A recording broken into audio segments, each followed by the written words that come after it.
Bonjour les sacoches. Aujourd'hui nous allons voir ensemble le mot soleil.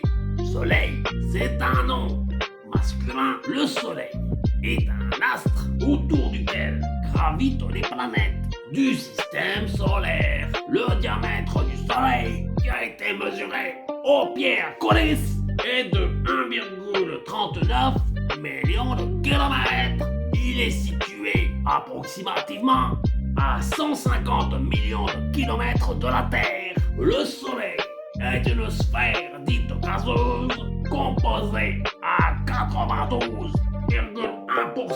d'hydrogène et à 7,8% d'hélium. C'est pour cela que si le Soleil avait une voie, elle serait quelque part déformée par l'hélium.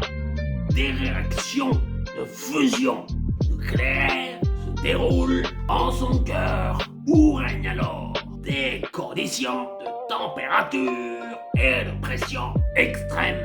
Elle provoque alors la transformation de l'hydrogène en hélium et constitue alors une source de quantité phénoménale d'énergie transmise sous la forme de lumière. L'astre émet en outre et pas en taille un flux de particules composées d'ions et d'électrons appelés vent solaire. L'âge du Soleil est estimé à 4,6 milliards d'années, ce qui correspond à peu près à la moitié de sa vie. Après avoir consommé son hydrogène, il le perdra en transformant l'hélium qu'il aura produit, accrochez-vous, en élément plus lourd encore. Il aura donc atteint le stade qui est un état de géante rouge, lors duquel sa surface touchera l'orbite terrestre. Il s'effondrera ensuite sur lui-même pour former une nébuleuse planétaire avant de se transformer en naine blanche. Pour ne pas dire de manière plus conventionnelle, en astre de petite taille blanc. Depuis la Terre, le Soleil semble en faire le tour en 24 heures, comme en témoignent les expressions telles que le Soleil se lève, le Soleil se couche.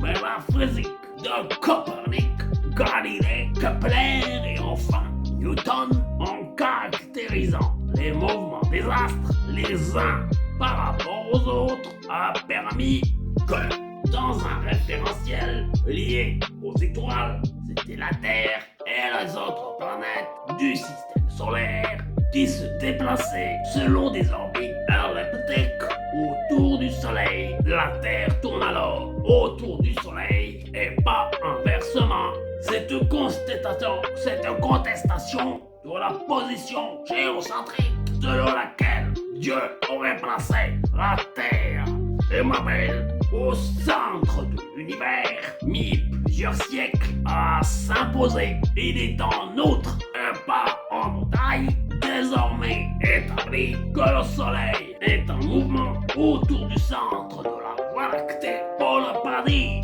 Milky Way, aux 2/3 du rayon de cette dernière et à une vitesse, accrochez-vous, mettez la ceinture, de 220 km par seconde. La Lune et le Soleil, vus de la Terre, ont le même diamètre apparent. Lorsque la Lune s'interpose entre la Terre et le Soleil, on assiste alors à des éclipses solaires partielles ou totales. Voilà mes sacoches pour la définition de cet astre lumineux. Si vous avez apprécié, vous pouvez mettre un pouce, vous pouvez commenter, vous pouvez vous abonner. Merci.